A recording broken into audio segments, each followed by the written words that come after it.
What's up guys, Lil YC here. Welcome back to a brand new video.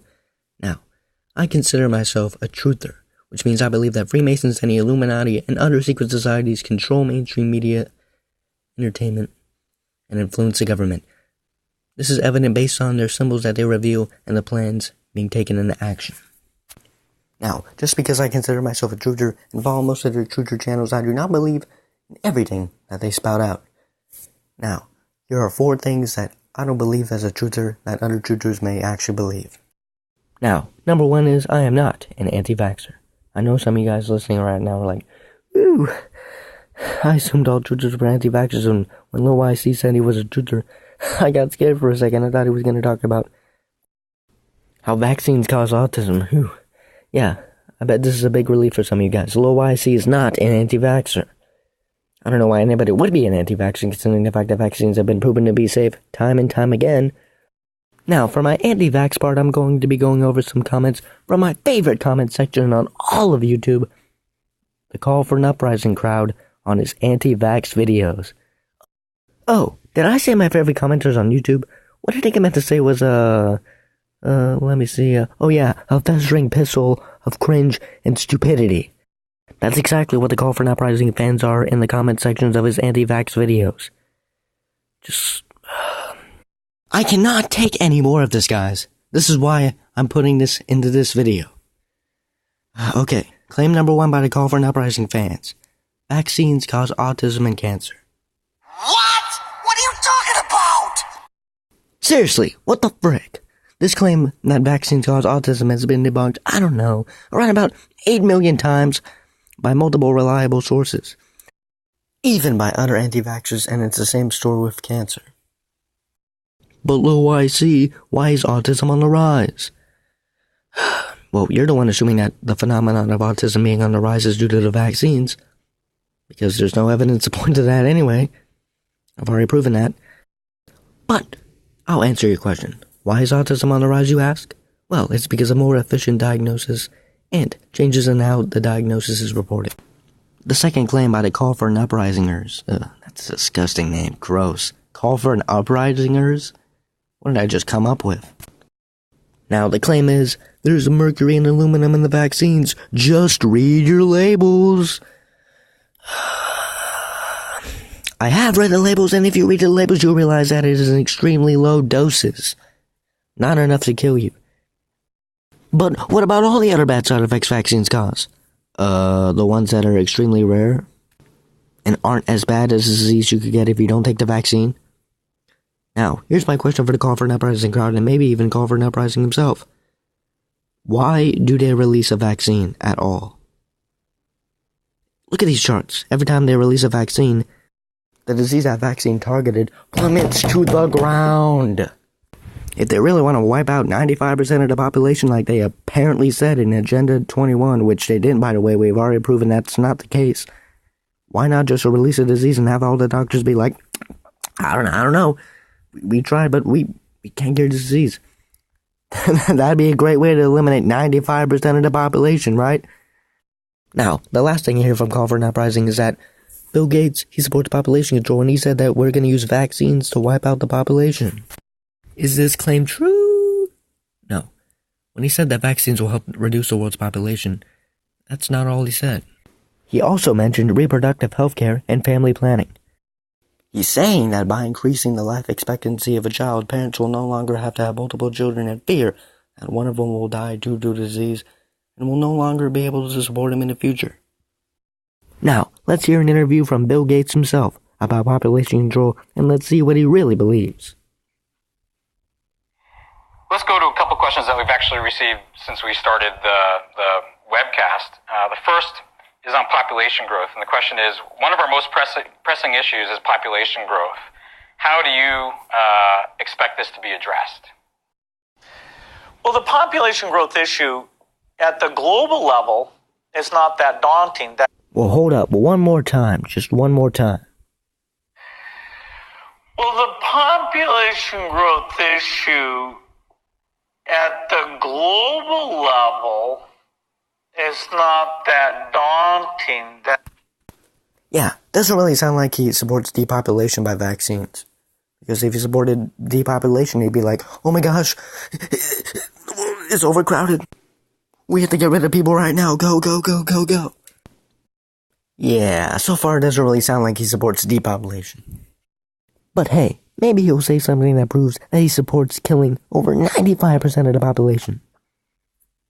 That is, the population percentage-wise is growing slower today than in the past, and so it will actually peak out.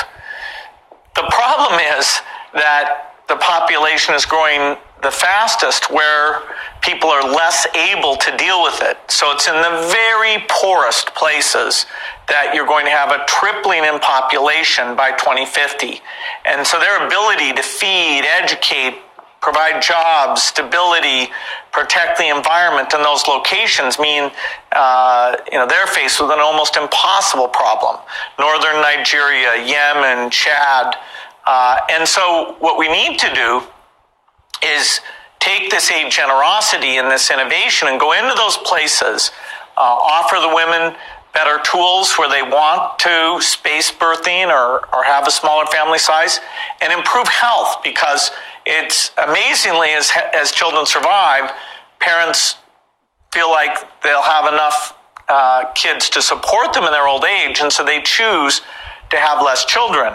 Niger right now, it's still 7 children per family, whereas in the richer countries, you're often at a stable point of which is 2.1 or even less. And so it's really an acute problem in a certain number of places, and we've got to make sure that we help out with the tools now so that they don't have an impossible situation later. Yeah, so once again, he does not support population control by using vaccines to kill everybody. But instead, he's saying use reproductive health care, vaccines, and family planning, so the parents don't have to worry about having multiple children to support them in the future just in case one of them dies due to a disease. Now, the second thing I don't believe in as a tutor is that sports is rigged. Guys, I just can't convince myself to believe that a player who has worked all his life, grinded, studied, made sacrifices, and beat the odds to get into the league would turn around and be okay with his career being rigged. To A, either be bad, B, be forced to retire early, C, into multiple conflicts with fans, coaches, and players. Or the best option of them all, D, choke in the clutch and literally get death threats from fans on social media. Plus, bad ref calls leads to negative attention and does not help the league. And you guys who believe that sports is rigged can't actually say to me with a straight face that no player has come out, either accidentally, in rebellion, or for attention. And no, I'm not talking about players who have lost. Please give me an example of a player who says that the league is rigged who hasn't lost. Not really a sports fan, but I just don't believe sports is rigged. Now, on to number 3, the third thing that I don't believe in as a tutor, chemtrails. Now, the first point I want to make is that the reason why some of the trails look longer or different is not because they're spraying chemicals, it is due to atmospheric conditions that may make it stay. Now, here's a little experiment for people who actually believe in chemtrails. Can you please show me an example of a chemtrail in a dry atmosphere? Now, the requirements for this experiment are simple. Please prove that the atmosphere is actually dry at the time of the experiment, and also prove that the chemtrail is actually lasting, and not a contrail that fades away. Then maybe, just maybe, I'll start believing in the chemtrail conspiracy. But they're obviously spraying chemicals. I mean, they're lasting longer than they used to, and there wasn't as much chemtrails when I was a kid. Not true. There was plenty of apparent chemtrails around back then. Let's look at a couple examples. MealFam issue titled Looking Around, Clouds of the World 72, Exploring the Skies by Day, 1958 San Francisco Airport, Disimaged by Bob Schoenmeyer, 1963, and 1988 Prague.